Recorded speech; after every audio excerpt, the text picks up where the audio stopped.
Can you believe that 2024 is coming to a close, everyone? It was another exciting year for indie releases, but now it's time to look ahead to 2025, a year that will bring even more amazing indies, we hope. A new console's coming from Nintendo, and who knows what other surprises await. So get ready because we are heading into year 6 here at I Dream of Indie Games, and I feel confident in saying that the best is yet to come. Why not be a part of our mission to support indie visibility? Before we get into all of these amazing looking 2025 releases, consider heading over to patreon.com/idreamofindiegames to gain Discord access to the greatest indie gaming community, early ad-free shows, shoutouts at the end of every video we produce, and more. Your new indie gaming community is waiting for you. Alright, here are 15 2025 indie and AA releases that have us stoked. I'm well aware there are more, maybe we shall do another video in the future. First up on our list is a title coming to us from developer Heart Machine and publisher Devolver Digital. That's a name you know, I'm sure. This is Possessors, an oddly named but fascinating looking action side-scroller that will put players in control of 2 different characters. Well, kind of. Luca seems to be a host of sorts to Rem, and they're tasked with exploring a destroyed city. They might not always like each other, but they're gonna have no choice if they hope to survive. The world of Possessors looks vast and will feature gorgeous 3D backdrops rich with detail. Coupled with some amazing looking 2D art, the 2 styles seem to blend together wonderfully. If you like tight precision platforming and combo-based combat, Possessors should be just what the doctor ordered. Toss in an open structure full of different paths, and this one is shaping up to be another winner from one of the best indie publishers in the business. Possessors will be available on PC and all major consoles sometime next year. While our next title is technically DLC content, we are talking about Sea of Stars here, one of the biggest indie releases of the last few years. Fans, myself included, should be excited for even more, as the Throes of the Watchmaker expansion looks incredibly ambitious, looking to add even more content to an already fantastic offering. Even better, this content is going to be completely free. Featuring a circus theme, which I just love, you can expect new classes for characters, such as being able to turn Zale into a juggling fool, and even an entirely new playable character, Artie, the lovable robot. That's not all, as players can anticipate new dungeons, more enemies and bosses, and the map has also been expanded. You'll even get more original music from the legendary Mitsuda and local 3-player co-op support. Now that is an amazing gesture from Sabotage Studio. Just in time for Valentine's Day, love is in the air with the release of Date Everything. I know what you might be thinking, what's a dating sim doing on this list, Joe? Hear me out, okay? This one is kind of different. After losing your job to AI, you begin to receive gifts from a secret admirer. Most notably, you get a pair of magical glasses known as the Dateviators. These glasses allow you to see things like never before, revealing items that you can then date?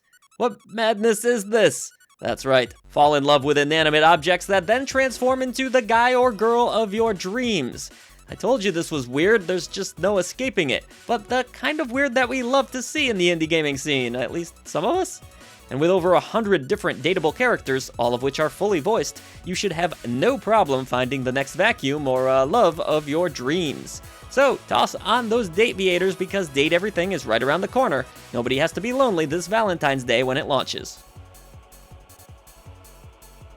While Lord of the Rings is not known as a small property, we have seen this franchise attempt many smaller indie and AA releases over the last few years. The latest attempt at a Lord of the Rings release is Tales of the Shire, a The Lord of the Rings game, which is weird to say, but I digress. This is a more cozy attempt at a Lord of the Rings game, with players taking control of a hobbit of their own creation. Hobbits can be customized in a variety of ways, with players also having an adorable hobbit home to spruce up however they wish.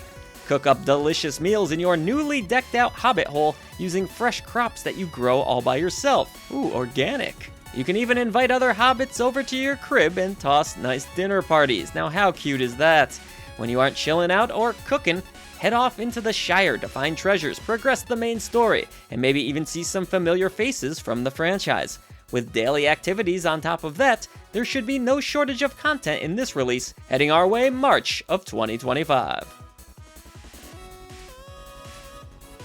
Fans of Crosscode should get excited because a new RPG from the same creators is on the horizon. While it will be a late 2025 release and it's starting out in early access, players will finally get a taste of Alabaster Dawn, a brand new 2.5D action RPG.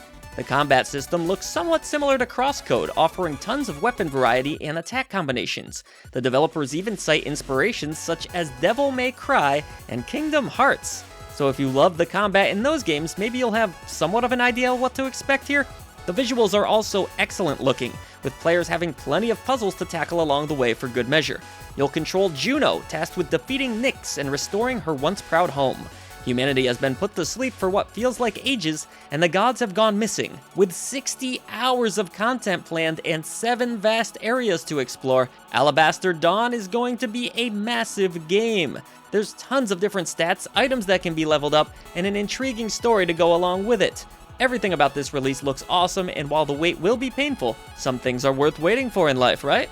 Okay, so I'm technically cheating a little bit with this next title as it doesn't have an official release date just yet, but based on the fact that a demo has just been made available and the developers have stated that we won't have to wait years in their FAQ, I feel somewhat confident in saying we will see Cathy Rain 2 in 2025. This sequel to what I thought was an excellent point-and-click adventure looks awesome. Take control of Cathy once again, who is on the case to stop a serial killer known as the Soothsayer. You'll gather clues and get caught up in all sorts of drama while relying on your mouse-clicking skills and, of course, brain power. It's a point-and-click after all. Hopefully, it's somewhat logical. As much as I love the visuals in the original Cathy Rain, this sequel looks so much better, with gorgeous pixel art bringing the seedy world to life. The cinematics also appear to be top-notch throughout, and the developers are saying that we should expect a much larger game overall, with plenty of areas to explore. Plus, the original voice actress will be returning, which is great news. Try the demo for yourself, and let's hope I don't get burned thinking this one will be releasing pretty early next year. Coming up next, we have Everdeep Aurora, a somewhat saddish looking title rooted in classic NES and SNES gameplay. You'll explore Everdeep, controlling a kitty named Shell who has been separated from her mother and sets off to find her. Drilling is really the name of the game here as you travel downward in an effort to fulfill your mission while helping others along the way. The game gives off a little bit of a Downwell vibe if that wasn't obvious, and will also feature quite a few puzzles to solve. Side quests are available too, which should be a welcome distraction as you descend further underground.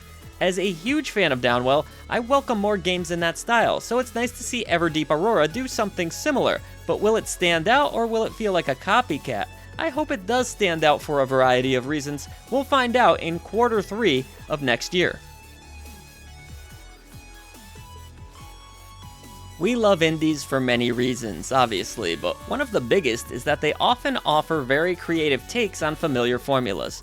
Take Ruffy and the Riverside, for example, an action platformer where you have the ability to swap out and copy and paste in-game textures. This imaginative indie looks so charming, allowing players to perform some really neat magical abilities. Want to transform ice into fire, for example? You can totally do it. It seems like a lot of love and creativity is going into this project, and while I'm not the biggest open world guy, Ruffy and the Riverside certainly catches my attention. I mean, just look at that really amazing art. Unsurprisingly, you'll play as Ruffy, who is tasked with stopping the evil Groll, who wants to destroy the world core. The characters look very charming and wouldn't feel out of place in a Banjo-Kazooie title. The swap ability, as it is being referred to as, should lead to some very clever puzzle solutions, hopefully. The game isn't just 3D either, as it will also feature 2D sections. That's delightful news for me, as I'm definitely more of a 2D guy. I hadn't even heard of Ruffy and the Riverside until a few days ago, but now it's become one of my most anticipated indie releases of the first quarter. A project that has apparently been kicking around for 9 years. This is the action platformer Sacre Bleu, and it's heading to PC and Switch next year. Please don't make fun of my French, that was probably awful. Featuring intense bullet hell carnage mixed with hack and slash, Sacre Bleu animates beautifully as you can see in this footage. On your quest to save France, you'll need to rely on your speed and blunderbuss, bouncing between platforms while taking down enemy zombies. Players are graded on speed too, meaning there is incentive to move at a fast pace. As you battle through those zombies, expect massive boss encounters too. One of the animators for Sacre Bleu worked in the film industry on releases such as Spider-Man Into the Spider-Verse. Makes sense why this title seems to move along so smoothly. Rewindable controls will also ensure players can achieve maximum comfort. I'll probably be really bad at this game, but that doesn't mean I don't want to give it a go, because it looks so much fun. Also, pardon my French again, please. One of my favorite indie publishers, I have to say, Dangan Entertainment, will have a great-looking indie release for us next year that has a, should I say, lovely 8-bit aesthetic. This is Lovish, where we get to control Sir Solomon on a quest to save Princess Suna. The game is broken up into a series of small rooms where you'll need to battle a set amount of monsters on your way to an exit. Players are rewarded with hilarious-looking event scenes upon completion of each room. The game is random, too, in what actions will occur. You might get a brand new item, or a classic RPG battle. With over 50 levels to go through, that random nature, tons of abilities, and an in-game shop, there's also over 100 character designs for you to feast your eyes on from the artist of Dragon Half. Lovish just looks amazing to me, and with the composer of Astalon Tears of the Earth on board, plus the assurance that no AI art was used at all, even on things that are referred to as AI in the game, I'm falling in love with Lovish already. You know things are going to get weird when the creators of indie darling Untitled Goose Game are involved, and Big Walk definitely seems to be another odd duck. This self-proclaimed online walker talker is all about communication from what I can gather. Taking place in an open world setting, you'll need to work together with your partners to solve puzzles, but here's the catch. You can lose your ability to speak. This should lead to some outrageous moments and undoubtedly a comedic experience. While the details around Big Walk are still pretty mysterious, that mystery is what has me more eager to check this release out. Plus, I've been wanting to get back into playing games online with friends, so this feels like the perfect excuse. Hopefully there are a few appearances by our favorite goose. Where in the world is Carmen? I can't go that low. Carmen Sandiego? Oh, she's right here, back in a new video game. Look, I grew up a huge fan of the Carmen Sandiego show. In fact, I suddenly have an urge to watch old episodes.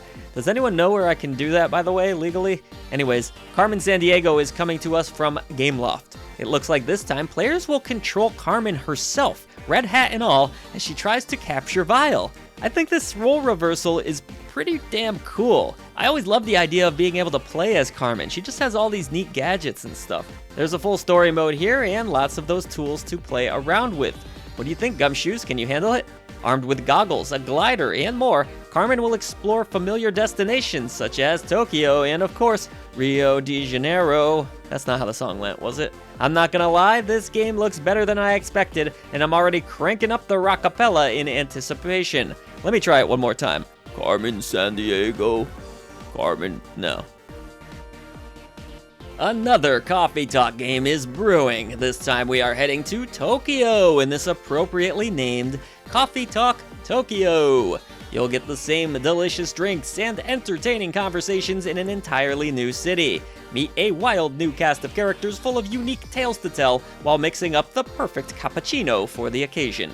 The trademark chill soundtrack will return, and the game is sprinkled with other nice refinements. Ooh, a little marshmallow on top. Wait, that's hot chocolate. They make hot chocolate in coffee places? What am I talking about? Sorry, I'm a little scatterbrained. Life's been crazy. There's a social network in this game, too, that will give you more background on the people you engage with. Sounds like the perfect cup of joe to me. I might toss this one more in the AA category because it certainly looks pretty expensive, but Eternal Strands is actually coming to us from a new studio called Yellow Brick Games. Maybe that's just a testament to the art team over there. They are made up of AAA veterans, so it definitely shows. Eternal Strands is a fantasy action-adventure title where you need to rely on your environment to survive. Controlling a weaver named Bryn, the game places a heavy emphasis on not only using your environment, but mixing magical spells too. Turn your foe's fire into ice, create an epic base camp, and grow stronger amongst your friends. Choose between a variety of quests and discover your destiny.